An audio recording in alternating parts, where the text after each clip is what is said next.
Buck's Backyard Garden. That's right. Welcome to Uncle Buck's Backyard Garden. So, we're really trying to help our friends that have asked a lot of questions about starting a garden. Some have started gardens, got discouraged, they've stopped. Others have just getting ready to start a garden. Others have just started and they're asking questions. They're looking at their plants or maybe they're thinking about what plants they're going to start planting. And so they've asked questions. And so it's time for a little recording of Uncle Buck's Backyard Garden.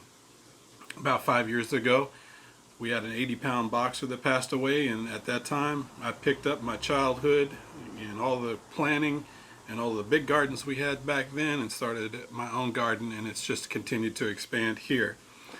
So we live in the city, we have a little plot, and we just use our garden, our yard, as our garden.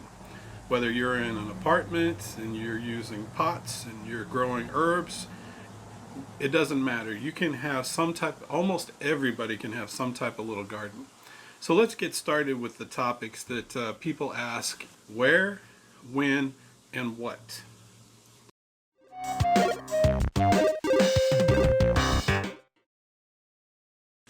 So you think about where. We're not talking about where on your garden or in your yard are you going to plant, or where on your patio you're going to put some potted plants. We're talking about where you are in the United States.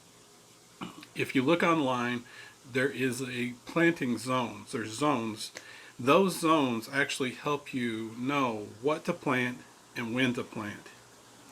So if you go on to like burpees.com, if you go to Rare Seeds or some other websites like that, if you don't actually do a search for the planting zones, you can put in your zip code, and then when you look at the different vegetables, it'll tell you when to plant them. It'll tell you if they need to be planted indoors as seeds and then transplanted outside, all of that type of stuff.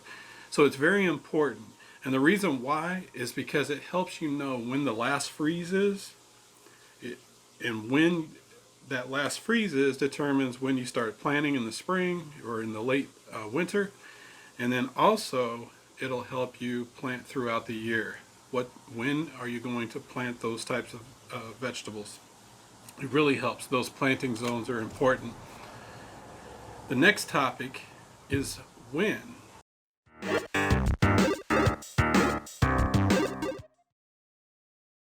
When are you going to plant? Once you know your planting zone, the when is easy. You can actually go out, we're in North Texas, and so I did a search. I think we're in Zone 8, and so you do a search for Zone 8. Texas A&M is a large agricultural college, and so they actually have some calendars that you can look at. Those calendars actually show you when you can plant things in the spring, late winter, and when you can plant them in the fall. So you can actually have two plantings in the year. And the cool thing about that is, especially if you're starting off, is that you can actually plant in the fall and you deal with many less issues. You don't have to deal with as many bugs, and you also don't have to deal with the Texas heat. And, if you're in the middle of June, July, August, you start seeing the garden, it kind of shrivels up. You got to continue to water. You also have to deal with bugs in the spring, things like that. So the cool thing about planting in the fall is you don't have to deal with that. In the schedule or the calendar that Texas A&M has out, it helps you with that. What I do, and the reason why I was successful with tomatoes this year, is that I started very early. And so I planted them late February, beginning of March, and because of that we've had 10, 15 gallons of tomatoes. So knowing when to plant. So what I always did is I would not really pay attention, and like the first warm day we had, it was probably almost in April or the end of March, and I was like, oh, well, I need to go buy some plants and start getting them planted. Well, it's too late. You needed to have them planted at the beginning of March.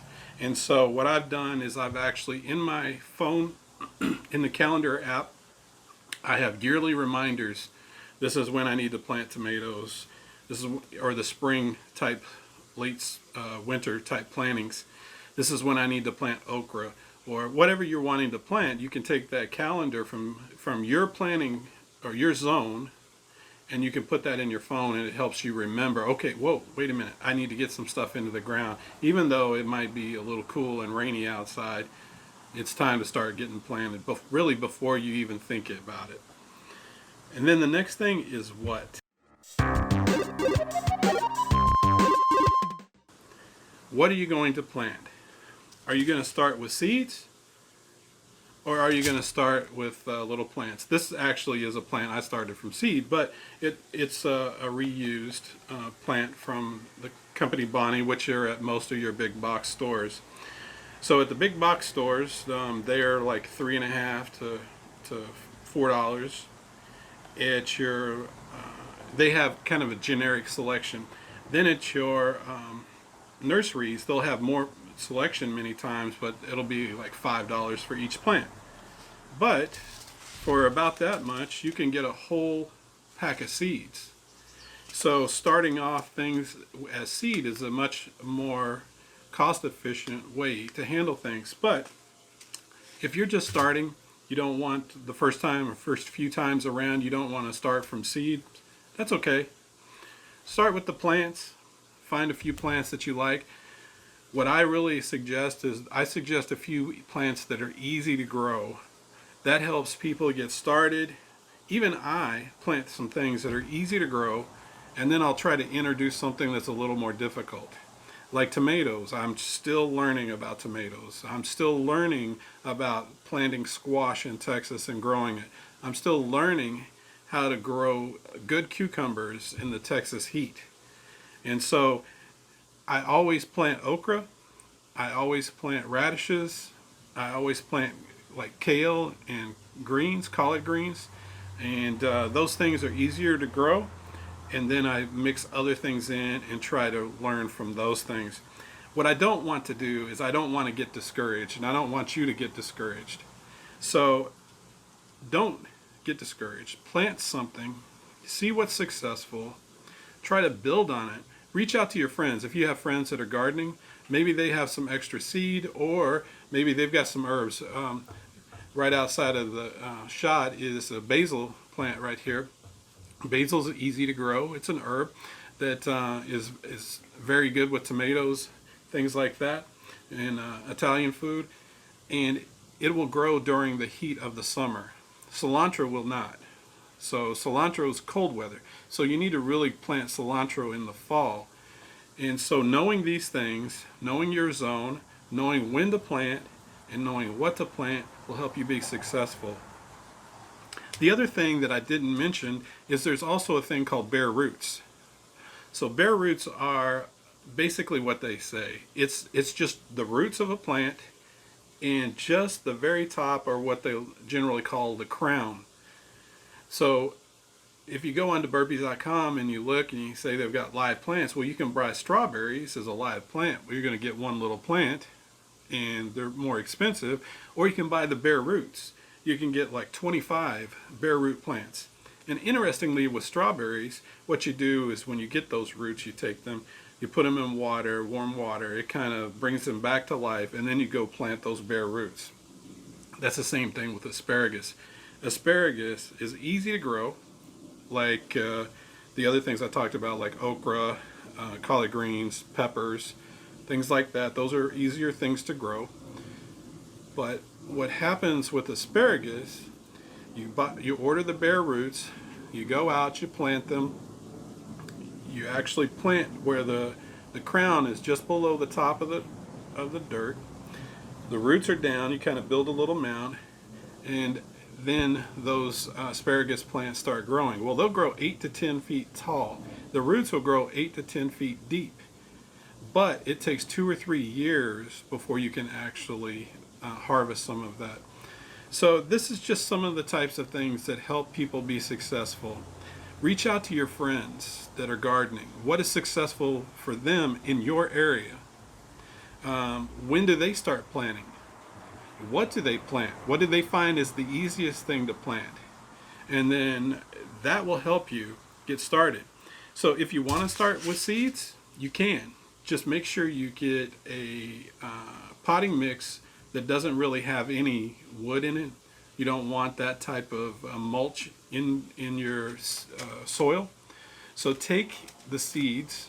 You can use, they make little recycled paper cardboard cups that are very inexpensive, and you can plant your seed in that with a good potting mix. I actually get my potting mix from a nursery, or yeah, a nursery around the corner from us. It doesn't have any wood in it. It actually grows a lot faster than the planting or the seed kits that you can get at your big box stores. They have like a dried peat moss, and what you do is you take that and you pour warm water over it, and that peat moss expands, and then you're supposed to plant your seeds in that.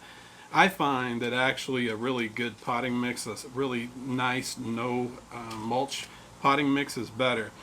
Actually, this morning I started like 12 green bean plants a week ago, 5 days ago actually. Those green bean plants, I actually took some friends and dropped that off to them, helping them get their garden going. They've got an actual elevated raised bed. It's more difficult for them to bend over. They're not as flexible as they used to be. And so they've started an elevated garden. So I helped them by giving them some green beans and some other people as well. So if you are doing well in your garden, if you've already got one that's established, maybe you can take some cuttings from your herbs, or cut out, like we have mint. We can take some of the mint plant and give it to our friends. We've done that. And also, this is something you can save the actual containers. I saved these containers, and I started these okra. These are actually a red okra. They're not the green type. They actually grow a little longer. When you cook them, they still turn green, but they just can grow a little longer without getting tough.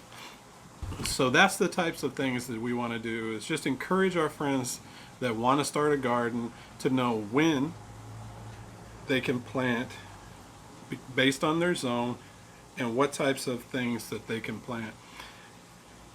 You can plant other things outside of those suggested times, but you might not have the success. Like if you, in the middle of July, you plant a tomato plant, it may survive. You may get a deal at your big box store. It may be, $1 for a plant. I've gotten some pepper plants, $1 a plant. But if you plant them later, you just don't expect as much in return from those plants. You don't expect them to produce as much because they're being planted so much later. But if you know that, then you're not going to get discouraged, and you're going to enjoy gardening much more. So that's what I wanted to cover today in our first little video. And so we appreciate you spending a little time with us in Uncle Buck's backyard garden. Thank you.